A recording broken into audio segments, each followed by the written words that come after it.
welcome back to my channel, or welcome to my channel, where I'm consistently inconsistent, and that is the only consistent thing about me. I know I lied. I said I was going to be consistent. I was going to start posting more regularly, long-form content. I did not. I have failed. I girl bossed a little too close to the sun and burnt myself out. I was doing a theater show, and I was working on another project, and I was filming and posting consistently 3 videos a week of short form content. I burnt myself out, okay? I burnt myself out and basically indirectly took almost the whole month of April. Like, I was posting still, but I wasn't like posting, and I wasn't really putting that much effort into it because I physically could not. I had no more effort to give. I had nothing left to give. But while I disappeared for a little bit, I got back into one of my favorite games to watch. I don't play video games. I don't even have a PlayStation or like a video game console. So I'm a fake gamer. So, but I love watching people play video games. I love watching gameplay. I don't know why. It's soothing. I like it. I can't play it because I'll crash out, because I know I will. And also, I'm cheap and broke, and I can't afford one. I can't afford a station and all the games. So, not to be said, I got into one of my favorite games again, watching people play it, Until Dawn. I didn't know they made a remake for it until like a couple weeks ago. And I was just like, oh wow, this looks good. Like, the Until Dawn new remake looks really good, and I love... Okay, spoiler alert. This is spoilers. If you've never seen Until Dawn, click off now. Go watch another one of my videos. I appreciate your love and support, but if you want to know the game and don't know the story, click off, because I'm not going to hold back anything. Actually, let me give you a little plot synopsis first, and then you can click off, just in case this is something you want to play or watch other people play, so I don't ruin the experience for you. So the game is basically about 8 people, 8 young adults who go up to the mountain for their annual winter getaway, and they basically have to survive the night, okay? A lot of things happen, they go through a lot of stuff, some revelations, some fears, and the thing is that the reason why this one's so special is because it's the anniversary of 2 people of their friend group's death. They were twins, and even though people are still weird about coming back, they're still coming back because they're all friends and they want to support each other and they have each other back, but they start finding out some weird stuff's going on, and then they're getting chased by all these things. So I don't know how to describe it without spoiling. The best way I can describe it is just 8 friends have to survive until dawn. Like, that is the whole thing. It's trying to survive the night. So, okay, plot synopsis. I already did my spoiler warning. So, y'all go play the game or watch people play the game and click off. Then after you finish doing all that, come back and watch me talk about it, because I have thoughts, not about the game. I might do that another video, but like for now, I have thoughts about something else. So, I like the new remake. I like that they saved Joss in the end. Yeah, this is spoilers. You should be gone. You can't blame me for this anymore, because I already gave you your long spoiler warning. So, in the remake, there's a way to save Josh. Like, you have to do a lot of things, but there is a way to save Josh, and I'm so happy, because I love Josh.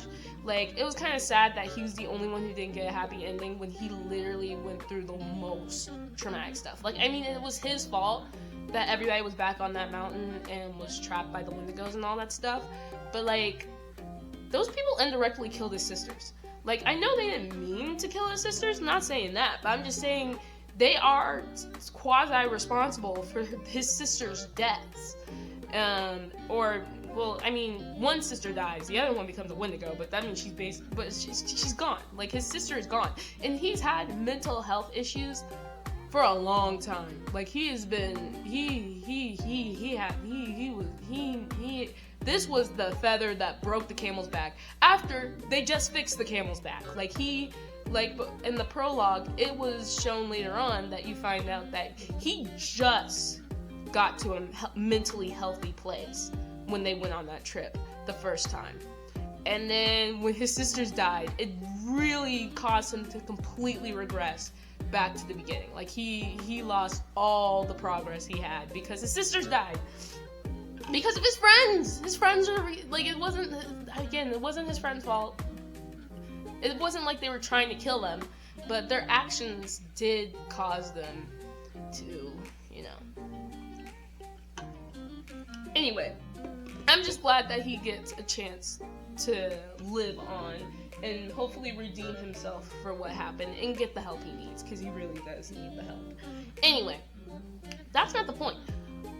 Somewhere along my new rewatches of people playing the game, I started getting clips of trailers of an Until Dawn movie. And when I saw the teaser trailer, I was like, oh, this is not going to be good. And then I saw the trailer, and I was like, wait a second. This might actually be good. But, I mean, it's not going to be like the video game, because it can't. They physically cannot do that. They can't. It's like 10 hours of gameplay into 2 hours. They have to make cuts almost everywhere. And that got me thinking. I was just like, an Until Dawn movie is pretty cool. But an Until Dawn limited TV series would eat. And I'm just like, I want that. I want an Until Dawn limited TV series. I don't know if it's ever going to happen. I don't think it will, but if it does, I'll be so happy. Bonus brownie points if I get to actually be in it. But, it is what it is. You can't have your cake and eat it too. But anyway, so I was sitting there thinking, I was like, if they were going to make the Until Dawn limited TV series, who would survive? We're 6 minutes in, we're almost 7 minutes in, and I'm just getting to the point of the video. The point of the video is which characters would I keep alive, and which characters I would kill off if I was doing the Until Dawn limited TV series. And I was sitting there thinking about it, and I was just like, I don't know, it's really thoughtful. It's a really thoughtful process, because I'm just like, I like all these characters, but they can't all survive. So I'm gonna knock off the easy ones right away, who I won't kill and who I would kill, the easy ones right off the bat. 2 people that are automatically dead, Beth and Hannah. Beth and Hannah are the prologue girls. They are the first death girls. They have to die. It's the only way that the story can go forward, is their death. They are the cat. They are the cat. No, what is it? What word am I trying to say? I can't think of it right now. But they are the tipping point, as you will. They are the reason why the story gets going. So they have to die. They have to die. Now, automatic saves. Mike and Sam. They are the final boy, final girl. They live. They have to. Then I think that if I could kill one of them, it would be Mike. It would be Mike. But I don't want to kill Mike. I like Mike. Sue me! I like Mike, okay? I like him. He's a jerk in the beginning, but he grows, and he's like an unintentional leader. He doesn't want to be in charge, but he is. And it's kind of interesting that the 2 characters that just kind of go with the flow are the ones who are taking charge and really getting everyone together, because Mike seems like the type of dude bro that doesn't want to take any responsibility, and you see that in the game. But then when Jessica gets taken, a switch flips, and he's on it. He is on it. And Sam, of course, if you watch the game, if you played the game or watched the game, Sam's gonna live. She's gonna live. There's only, you can only kill her in the final scene. Her and Mike, but there's less ways to kill her than Mike. Mike can die in multiple different ways, while she only really goes one way. And that's only if you're really, really trying to kill her. Any other way, she lives. Everybody else might die, but she lives. They make sure she lives in the end. Of course, they have to give it, the illusion of choice. You can kill her if you want to, but who would want to kill Sam? I like Sam. She's fun. And she really does help move the plot forward when she is involved. Because, Sam disappears for a good chunk of the game taking a bath. She takes the world's longest bath. Like, she's just gone. Like, if it was a limited TV series, she'd probably be gone for, like, 2 episodes. Even though she's one of the main characters, she would be gone for 2 episodes because, like, literally, I would format the show from each chapter of the game. So, wait, is it, like, I think there's, like, 10 chapters? No. 12? How many chapters are in the freaking game? Well, for each chapter, it will be a correlating episode. That's all I'm gonna say about that. Take notes, studios. Hire me to be your writer, your showrunner, your producer. Well, not a producer, I'm broke. But, writer, actress, idea person. She has many talents.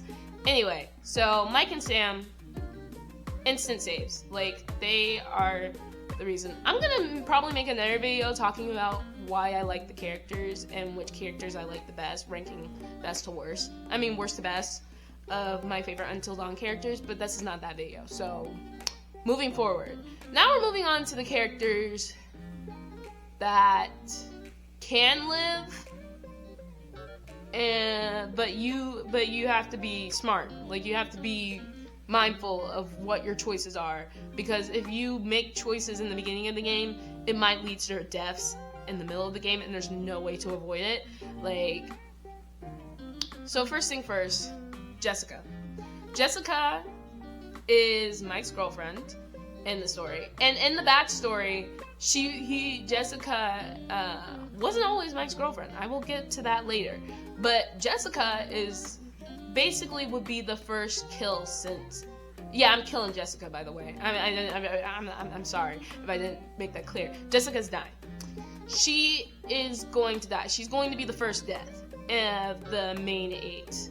And yeah, it's kind of cute how her and Matt. No. The mines thing. No. I think I'm gonna kill Jessica. It feels more impactful for her to die, if that makes sense. Like, she makes it through like, she gets dragged off. Like, I know, we're missing so much. But Jessica's literally gone for most of the game.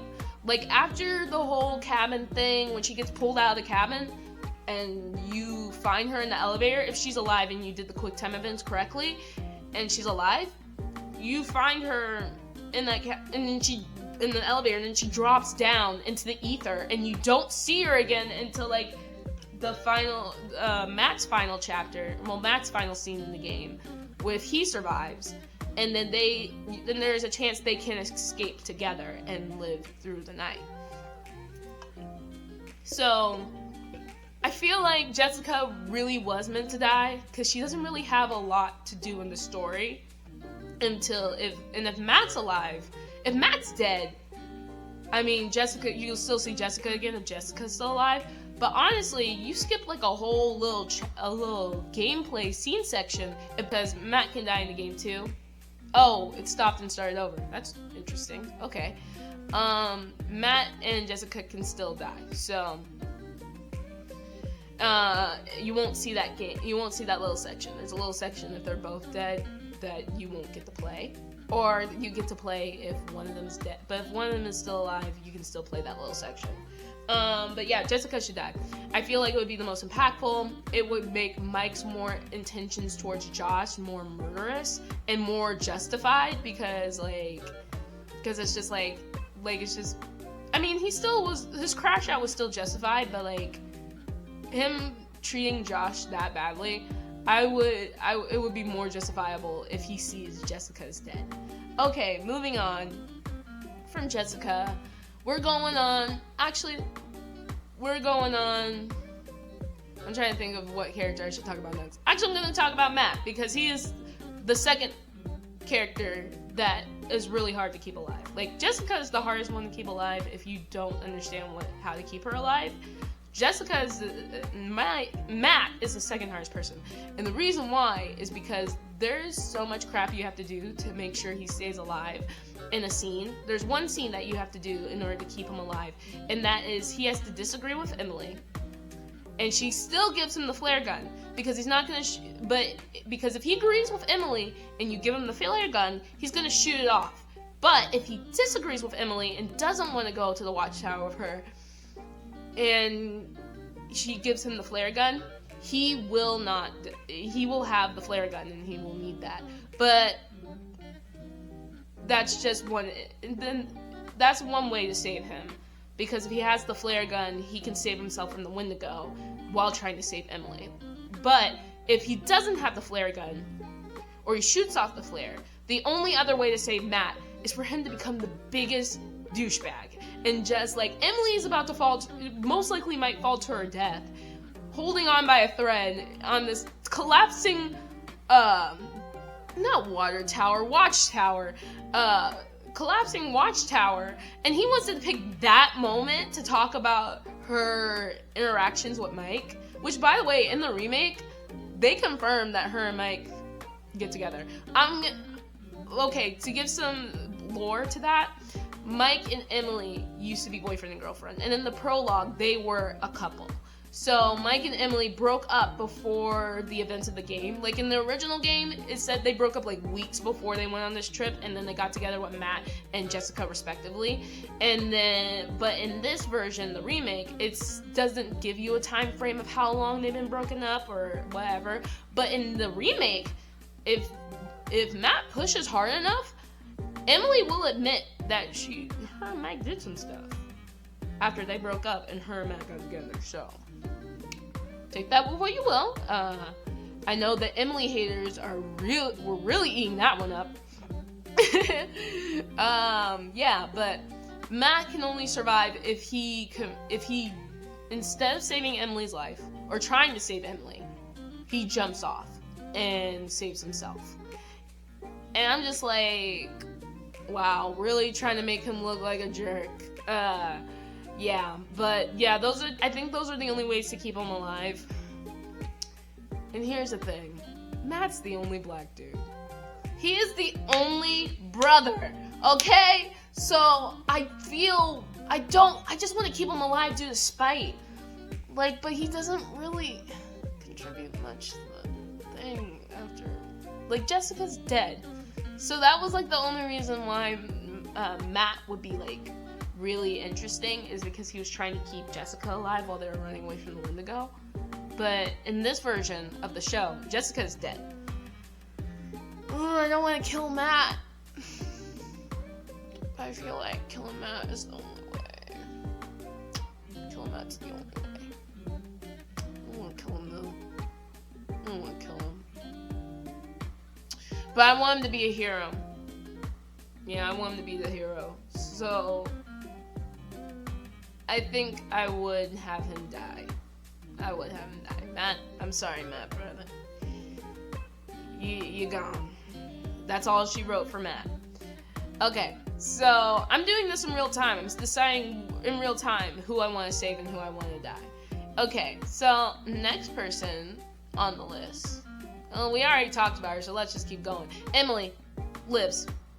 And here's the reason why Emily will live. I'm gonna get to it a little bit later, but like, Emily will live. Even though she's like the worst, she is so annoying. She is such a jerk to everybody. The only person she's really nice to is like Matt, and that's in the original game. That was only in a cutscene, like that you couldn't get. You had to pre-order in order to get that scene. Now you get it in the remake, so you get to see her being nice to him. And like Emily, she can have fun with people, but like you only really see her interact with like Jessica and Matt and Mike, and her and Jessica don't like each other. Like, honestly, I think I honestly think Mike might cheat on her with Jessica. This is the whole thing. I don't feel like the relationship breakup was like Mike and Emily. I think Mike definitely broke up with Emily for Jessica, because Jessica was already showing she wasn't that friend. She was that friend that would steal your man if she could, and she did. She stole Emily's man. But to be fair, if my man can get taken that easily, you can have him, because that ain't the man for me. So, but my thing is, Emily, why are you going back for sloppy seconds after he left you? But remember, they're young adults. They're stupid. They do stupid things. Emily, though, is a very capable survivor. Like, you can keep her. You can get her killed. Don't get me wrong. You can get her killed, but there's only one section in the game, I believe, that you can get her killed, and that's when she's running away from the Wendigos. But if you don't get her killed, she's, other than the final scene where Sam can blow up the whole mansion with everyone inside, other than that, Emily can't die. So I'm just like, Emily needs to stay alive. Like, she is the worst, but like, I want her to feel bad. I want her to feel bad that she's alive. And you want to know why? Because I'm going to get to it. I'm going to get to it. But first I got to do some other characters, and I'm going to get to why Emily needs to stay alive. Okay? So, moving on. Chris. Chris is Josh's best friend. And I haven't mentioned her earlier, but Ashley is his love interest. And another person in the friend group. I like Chris. He gets, but I feel so bad for him in the game because he gets tortured the most. Him and Sam get tortured a lot compared to the other. Like, he didn't have plans. He had plans, but like, he didn't really have plans for Emily, Jessica, Mike. Josh didn't have really plans for Emily, Jessica, Mike. Or maybe he did, but it was for later on. Like, because you only really see him prank or, torture Chris, Ashley, and Sam. 2 of the 3 that weren't even involved in the prank. Because Chris was passed out drunk with you, Josh. So I don't know why you on our boy Chris so hard. But Chris got tortured so badly throughout this game in the beginning. Like, he had to choose between his best friend and his boo. And you got, like, it's just like, I know that, like, he's the bro. Like, Josh is the homie, but, like, you gotta save Ashley. Because Ashley, if you don't save her life every time, she will kill you. She will kill Chris. Like, even though, like, in the original, I think it's only because if he points a gun and shoots at her, that's when he gets killed by the Wendigo, because Ashley won't open the door. In the original, even though it wasn't the intention of the designers and the animators for the game, they made it look like Ashley was like, oh, you're getting what's about to come to you. Even though she begged him to kill her, like to shoot her, okay? She begged him, and because he chose to have her survive, and because I'm always gonna make it so Chris chooses to save Ashley, so it's just like, it's so stupid in the game that she would be so, like, they say it's because she had like she was in shock, more or less, not holding it against Chris. I mean, obviously her romantic feelings for him will die for him it will die if he chooses to shoot her, but she also begs him to shoot her, like, girl, be careful what you wish for. Do not say that you're going to do something unless you're going to stand 10 toes on business. Like, I do not tell a single person anything I'm about to do unless I'm planning on doing it, because I do not want to be held accountable for something that I said I was going to do but really didn't want to do. Like, no. Like, if I tell you I'm going to do it, I'm going to do it. If I tell you I'm not doing it, I'm not doing it. Mean what you say and say what you mean, Ashley. Anyway, so Chris has this big action hero moment, and I mean, like, that could be the moment for him to die, and it would be kind of crummy, but, like, I like Chris. I'm keeping him alive. I don't care. It's my video. If you disagree, make your own video, okay? Now, I'm moving on to Josh. I'm not going to get to Ashley just yet. I'm moving on to Josh. Josh! I don't know if I want him to live. I like that we have the option for him to live now in the remake, but in the show, do I want him to live? Because he does make it to the end almost, and then he can get snatched by the Wendigo. That boy's gonna be in psychiatric treatment for the rest of his life. He's never gonna see the light of day. Like, there's no happy ending for him. He either dies, becomes a Wendigo, or needs or is gonna be in a psychiatric hospital. Cause it's already shown in the game, which I talked about earlier, that he is mentally he has a lot of mental health issues that need to be addressed, and that he's gonna need serious psychiatric help for. And that was before the Wendigos got involved. So now that the Wendigos is there, and he knows that his sister is a Wendigo, because that's the only way you can keep him alive, is that he knows that his sister is a Wendigo. If he survives, he's gonna have to get institutionalized. There's no other way for him. Like, there's no way he can go about life for a long period of time. Like, I mean, like, in the game, the remake, you get the option for him to feel remorseful and want to grow and want to change and want to be better. Yeah. I want him to live. I want him to live. Because it's just like, I know if this was an actual TV show, I doubt they would make it a limited series. I think they would try and make it a TV show in, like, another season. So if he was alive, I want him to come back. So I'm gonna keep him alive. Because there's just so much going on there. I would dedicate a whole episode to Josh and, like, what he was going through. Because, like,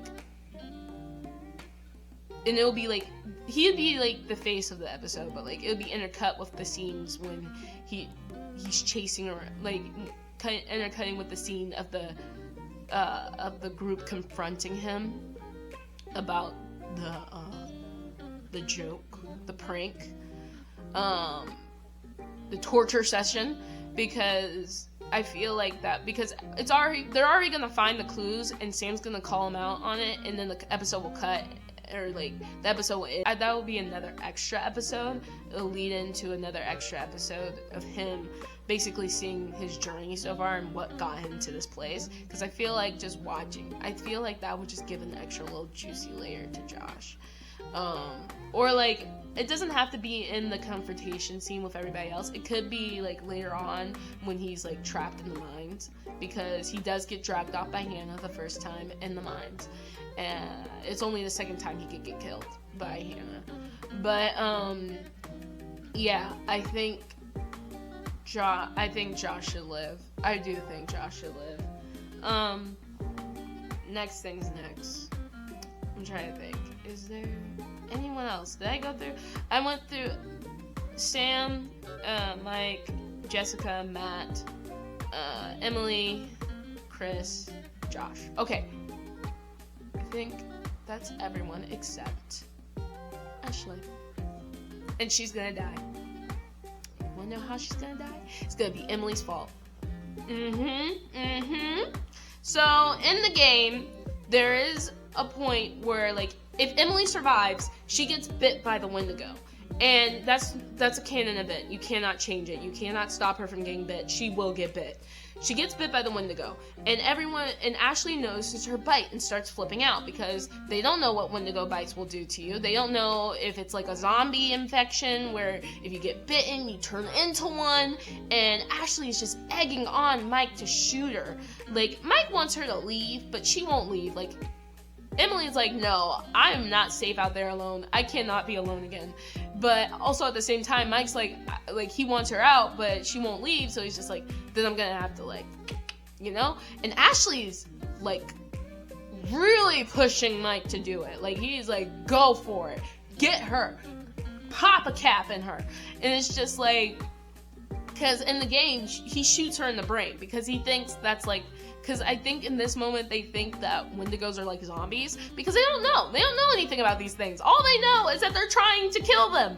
So like, I would have Mike really pushing for kicking Emily out of the room. Like, he does not want her in the house anymore.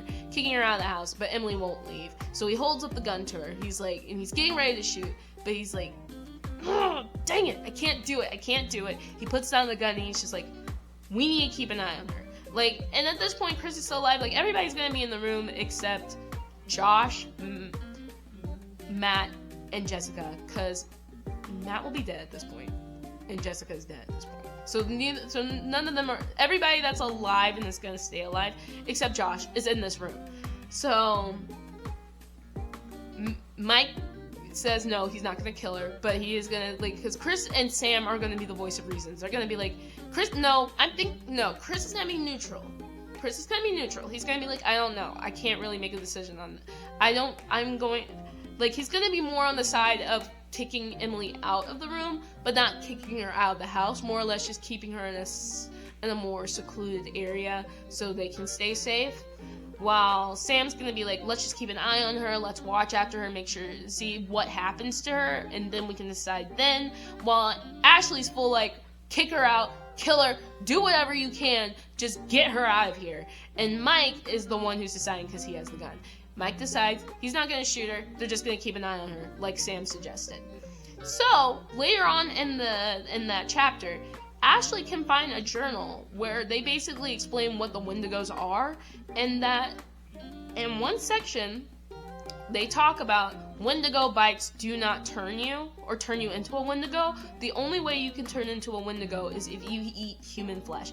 Yeah, cannibalism. Wendigos are in this game. Wendigos, I don't know the lore about like the folklore of Wendigos, but in this game, in order to turn into a Wendigo, you have to be on this mountain, by the way. This mountain alone is trapped. The Wendigo curse is trapped on this mountain. So if you're a cannibal somewhere else, you'll be fine, I guess. But in this game specifically, you have to eat human flesh on this mountain. That's why Hannah turns into a Wendigo, because she doesn't die when she falls in the beginning of the game, which is how she dies. Like, her and her sister fall off of a cliff, basically, into a ravine. And Beth dies instantly. Like, you see Beth die. She dies instantly. While Hannah, you think she's dead? She's not. She actually survived for like a month before she turned into a Wendigo, and she had to dig up her sister and eat her. So that's why she turned into a Wendigo. And that's part of the most heartbreaking part, because it's just like you find out that Hannah could have been found. She could have been saved. But but no one could find her, so that's why she turned into a Wendigo, because she was alive down there, and she buried her sister, and then she had to unbury her sister to eat her sister in order to survive, and then she gets punished by turning into a Wendigo. Anyway, so Ashley reads that, but in the game you can choose whether Ashley hides the information or doesn't. Like, Ashley will tell people or just keep it to herself. Now, in the game, if Ashley keeps it to herself, no one finds out about if Emily can turn into a Wendigo or not. Like, if Emily is still alive. People are just like, no one knows. Like, we know. The gamers and the audience knows, but the characters don't know. So they're still cautiously worried about Emily for the rest of the game. Anyway, in my show, Ashley will still have her crazy response, but Emily's gonna snatch that book out of her hand, because she doesn't really trust Ashley anymore, because, like, Ashley moves kind of funny. Like, if you watch in the game, Ashley kind of moves funny. Like, you think she's one way, but she's actually another, you know? And I'm not really gonna get into that. I'm going to get more into Ashley when I do a breakdown of my favorite, my character's favorite from worst to best, I guess. So, anyway,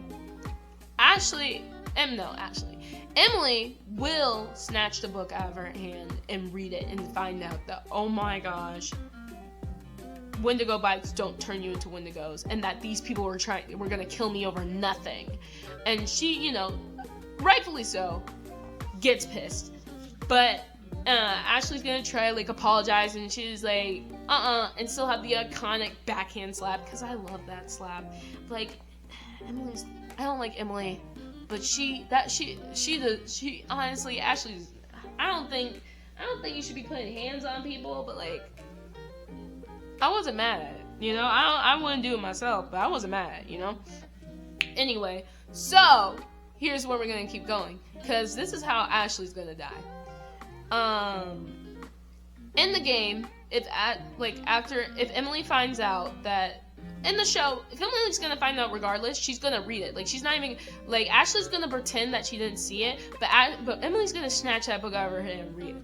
So, like, in the game, if Emily knows that she could not turn from getting bit and is still alive, she will push Ashley out of the way when they're running away from the basement because the Wendigos are chasing them. She's gonna push Ashley out. She pushes Ashley out of the way, but it's little to no consequence. Ashley still gets away. Not in the show. In the show, when Emily pushes Ashley out of the way, Ashley doesn't recover as quickly. Like, she slams into the door, and when she tries to run, the Wendigo snatches her, and and you hear a blood-curdling scream, so everybody turns back around. Like, they're all running away, but they all turn back around, and they see, like, it's only one Wendigo at that point. It's only one Wendigo. And you see him rip her head off. I don't know, I might give her the Chris death, because if Chris shoots Ashley, the way he dies is the Wendigo shoves their fingers, grabs his head, shoves their fingers through his neck, and cuts off his head. So I think that's why I would give for Ashley. And Emily is going to see it with her own eyes. And Emily is going to see it with her own eyes. And it's just like, she's like, and I mean, they're not gonna have time to like really dig into it, but I also want to take the ending credit scene and make it into like a little thing at the end, where it's just like, I still want to do it the same way, where it's like the end credits is just them being interrogated by the police. Like, I still want that to be like the ending, where it's just like, yeah, they survived the night, and then you see the credits and you see them getting interviewed by the police. So Emily watches Ashley die, and in that moment she has her reckoning, because it was just like, yeah, Ashley did want her to get shot, but like, that's because she was afraid for her life. But Emily went out of her way purposefully. Like, Emily knew in her heart that there was no need to push her, but she did it anyway because she wanted to be petty. And that is because of Ashley's death. So that's all the main characters. That's everybody. Like, Emily, like, it's gonna be a whole thing. Like, it's just like, and Emily will. I'm still on the Emily thing. Emily will show remorse in the thing in the end, where she gets the most reckoning. Like, she will get confirmed that Matt is dead, and because she doesn't know what happens to Matt. Like, she doesn't know what happens to Matt. They get separated when they're on the water tower. Not the water tower, the watchtower. I don't know why I'm thinking about water tower. So Emily's gonna get her reckoning by finding out that not only is Matt dead, but that you're gonna hear her inside being like, I didn't want her to die. I just wanted to push her out of the way. I did not want her to die. Hold on. Okay, so yeah, Emily is gonna get her reckoning. She's gonna find out that Matt dies after the Watchtower event, and then she's gonna show remorse for how she treated Matt, how she treated everybody. She's gonna find out how Jessica died. She's gonna find out a lot, and you're gonna see her show remorse for everyone who's died, and especially Ashley. She's really gonna feel it with Ashley. So that's pretty much it. That's all the characters. Like I said earlier, I got through all the characters. I am gonna do another video ranking my favorite characters from worst to best of the Until Dawn characters, but that's how I would, those are the characters that would live and die if the game was turned into a TV show. Because I know we can't keep everybody alive, even though we want to. It wouldn't be it wouldn't be interesting. It wouldn't be exciting, and it wouldn't be impactful if they all survived Until Dawn. But let me go through. Okay, so the characters who die are Beth, Hannah. Well, Hannah does die in the end, because when you blow up the mansion, she's in it. So she dies too. She dies twice. She dies. Her human self dies, and then her Wendigo self dies. So Beth, Hannah, Jessica, Matt, and Ashley. 5 people die, while Mike, Sam, Emily, Chris, and Josh. So 5 people live, 5 people die. Symmetry. Work. Anyway, so that's all I got today. I think that would be a pretty good TV show. I don't know how the rest would work out. Honestly, I'm not getting paid enough to care. So but I don't know. Let me know down below if you're actually gonna go see the movie. I know it's coming out this Friday. I know that. That's why I'm trying to get this video out before the movie comes out, so I can ride the coattails of the phenomenon, because I keep being behind the trends. This time I'm not. I'm gonna be on it. Anyway, so yeah, that's all I got for y'all today. I don't have anything else in it. I don't have anything else left. You got it all. Let me know if you guys want me to do any more videos like this, talking about other video games, because I do actually like video games. Even though I don't play them, I like them. And yeah, I'm going to see you next time.